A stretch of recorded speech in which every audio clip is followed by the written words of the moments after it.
जो वक्फ amendment bill लाया गया है उसको तत्काल वापस लिया जाए। सरकार ये बताए कि कौन सा सांसद इनका मुसलमान है, कौन सा मंत्री मुसलमान है। जो हमारी एक तंजीम है मुस्लिम समाज की, काले कानून को वापस लिया जाए। वक्फ कानून के खिलाफ राजधानी भोपाल में हजारों मुसलमान जमा हुए हैं। आप तस्वीरें देखिए, ये भोपाल के सेंट्रल लाइब्रेरी ग्राउंड की तस्वीरें हैं। यहाँ पर वक्फ कानून के खिलाफ all India Muslim personal law board के आह्वान पर विरोध प्रदर्शन किया गया और यहाँ पर बड़ी संख्या में भोपाल के मुसलमान जमा हुए। हमारे साथ और भी मुसलमान हैं, उनसे बात करने की कोशिश करेंगे। आप यहाँ पर आप लोग जमा हुए, क्या चाहते हैं आप सरकार से? देखिए, जो वक्फ अमेंडमेंट बिल लाया गया है उसको तत्काल वापस लिया जाए। वक्फ के हम लोग खिलाफ हैं और सरकार को इसको वापस लेना पड़ेगा। राज्यसभा और लोकसभा में अब ये बिल पास हो गया, कानून बन गया, अब इस पर अमल होना शुरू होने की बात कही जा रही है और आप लोग यहाँ पर जमा हुए हैं all India Muslim personal law board के आह्वान पर। सबसे पहले तो सरकार बोल रही है कि हमने ये मुसलमानों के हक का कानून बनाया है, तो सरकार ये बताए कि कौन सा सांसद इनका मुसलमान है, कौन सा मंत्री मुसलमान है। जिनकी सरकार में एक सांसद एक मंत्री मुसलमान नहीं है, ये मुसलमानों के हक की बात कैसे करेंगे? और रही बात दूसरी की भाई मुसलमानों की हकीकत, मुसलमानों के लिए लड़ाई एक मुसलमान लड़ सकता है ना, कि भाई गैर मुसलमान को वक्फ बोर्ड में जोड़ने का इनका क्या मतलब है? क्या सरकार ये भी अनुमति देगी कि भाई जिस तरीके से मुसलमानों की तंजीमों में गैर मुस्लिमों को जोड़ा जाएगा, उसी तरीके से हिंदुओं के मंदिरों में गैर हिंदुओं को जोड़ा जाएगा? सरकार दो तरफा क्यों कर रही है? और सरकार ये सिर्फ और सिर्फ ऐसे मुद्दे लेकर आना चाह रही है जिनसे देश की गंगा जमनी तहजीब को तोड़ा जाए।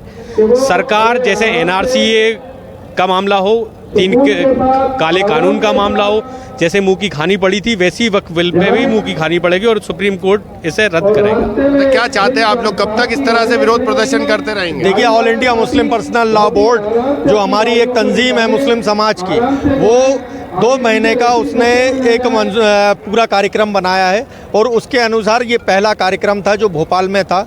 शांतिपूर्ण ढंग से जितना हमारे मुसलमान लोग हैं, शांतिपूर्ण ढंग से एहतजाज करना, आंदोलन करना, ये हमारा अधिकार है, संवैधानिक अधिकार है। और इस कानून के खिलाफ सभी मुसलमान समुदाय है। जो बाबा साहब अम्बेडकर का बना हुआ संविधान था, उसकी हक तलफी की गई है।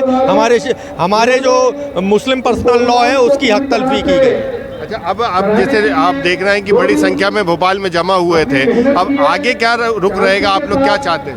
अभी सबसे पहले प्रेस कॉन्फ्रेंस हुई थी देश लेवल में, पूरे देश में, और इसके बाद प्रदेश की राजधानियों में ये प्रदर्शन करा गया, शांतिपूर्ण तरीके से प्रदर्शन करा गया। उसके बाद अब छोटी छोटी जगहों पर भी वक्फ का जो काला कानून है उसके खिलाफ all India personal law board प्रदर्शन करेगा। अच्छा, जैसे आप कह रहे हैं कि गैर मुस्लिमों को इसमें शामिल किया जाएगा, संसदीय कार्य मंत्री ने जब ये कहा, उसके बाद में केंद्रीय गृह मंत्री अमित शाह ने कहा कि कोई भी गैर मुस्लिम जो है वक्फ कानून के में जो है वक्फ कमेटियों में शामिल नहीं होगा। नहीं, अल्टीमेटली संशोधन तो उन्होंने वही चीज़ को लेकर करा ना।